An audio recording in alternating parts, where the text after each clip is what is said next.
এই পদ্ধতি ফলো করে যদি চিকেন একবার রান্না করে নেন তাহলে আপনিও আমার মতো এই রান্নার ফ্যান হয়ে যাবেন।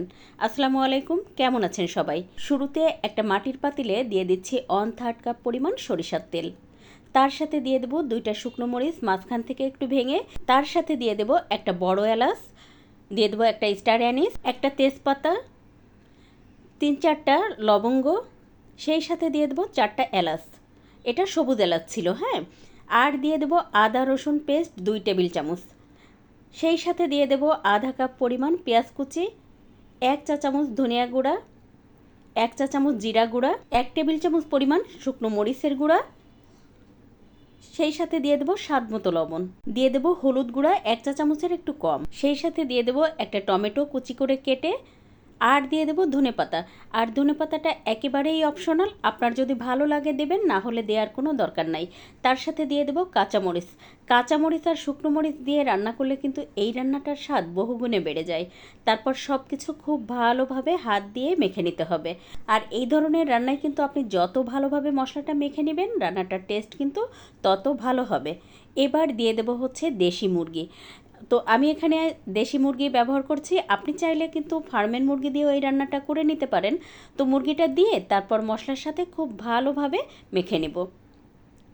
তো প্রায় 3-4 মিনিট ধরে কিন্তু আমি মশলাটার সাথে এই যে মাংসটা আছে না, ভালোভাবে মেখে নিয়েছিলাম। আর মাটির পাতিলে যে কোনো রান্না করলে কিন্তু খেতে বেশি ভালো লাগে। আর এভাবে যদি আপনি মুরগি রান্না করেন না, দেখবেন পরিবারের সবাই অনেক পছন্দ করেছে। তারপর ঢাকনা দিয়ে ঢেকে 30 মিনিট রেস্টে রেখে দেব।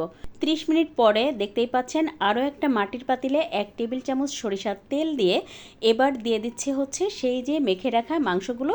তারপর দিয়ে একটু নেড়ে চেড়ে ভালোভাবে মিশিয়ে নেব। তারপরে ঢাকনা দিয়ে ঢেকে প্রায় 5-7 মিনিট অপেক্ষা করব একটু কষিয়ে নেওয়ার জন্য। আর মাঝখানে কিন্তু আমি 2বার নেড়ে দিয়েছিলাম, তা না হলে নিচে লেগে যাবে। তো দেখেন প্রায় 7 মিনিট পরে আমি কিন্তু আরও একটু নেড়ে দিয়ে ঢাকনা দিয়ে ঢেকে আরও 10 মিনিট অপেক্ষা করব আর মাঝে মধ্যে নেড়ে দিব। আর এভাবে কিন্তু নেড়ে চেড়ে খুব ভালোভাবে মাংসটা কষিয়ে নেবেন, তাহলে কিন্তু খেতে বেশি ভালো লাগবে। মাংস যত কষানো ভালো হয় তত কিন্তু মাংসের মধ্যে মশলা ভালোভাবে ঢোকে। এভাবে ঢাকনা দিয়ে ঢেকে নেড়ে চেড়ে 20 মিনিট কষিয়ে নেওয়ার পরে তারপরে যে পাতিলে মাংস মেখে রেখেছিলাম ওই পাতিল ধুয়ে আধা কাপ পরিমাণ পানি দিয়ে দিলাম। তার সাথে দিয়ে দিলাম আধা কাপ পরিমাণ নারকেলের দুধ।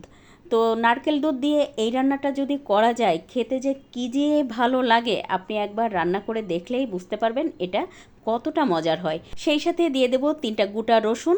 তারপর ঢাকনা দিয়ে ঢেকে প্রায় 20 থেকে 25 মিনিট অপেক্ষা করব, এতে করে মাংসটা পুরোপুরি সিদ্ধ হয়ে যাবে। তো 25 মিনিট পরে ঢাকনাটা খুলে আরও একটু নেড়ে দিচ্ছি। আর এভাবে নেড়ে চেড়ে আরও 5-7 মিনিট রান্না করে নেব। নামানোর আগে দিয়ে দেব আধা চা চামচ পরিমাণ গরম মশলা গুঁড়া। তারপরে আরও 2-3 মিনিট ঢেকে রান্না করব। তো দেখতেই পাচ্ছেন আমার মাংসটা কিন্তু পুরোপুরি রান্না কমপ্লিট হয়ে গেছে। এবার চুলাটা বন্ধ করে 5 মিনিট ঢাকনা দিয়ে ঢেকে রেখে দিব, তারপর পরিবেশন করে দেখাচ্ছি। রান্না শেষে যদি এভাবে 5 মিনিট ঢাকনা দিয়ে ঢেকে রেখে দেওয়া যায়, তাহলে কিন্তু যে কোনো রান্নার কালারটা অনেক সুন্দর আসে। তেলটাও উপরে ভেসে ওঠে, দেখতেও খুব ভালো দেখায়। নিশ্চয়ই দেখেই বুঝতে পারছেন এটা কি পরিমাণ লোভনীয় হয়েছে। আর এভাবে যদি আপনি চিকেন রান্না করেন, তাহলে আপনার এই চিকেন রান্নাটা সবাই এত পছন্দ করে খাবে, আপনি অবাক হয়ে যাবেন যে এটা কি পরিমাণ মজার হয়। সরিষার তেল দিয়ে মাটির পাতিলে যদি এভাবে রান্না করা যায়, বিশ্বাস করেন এটার স্বাদ অতুলনীয় হয়। আজ এ পর্যন্ত, সবাই ভালো থাকবেন। আল্লাহ হাফেজ।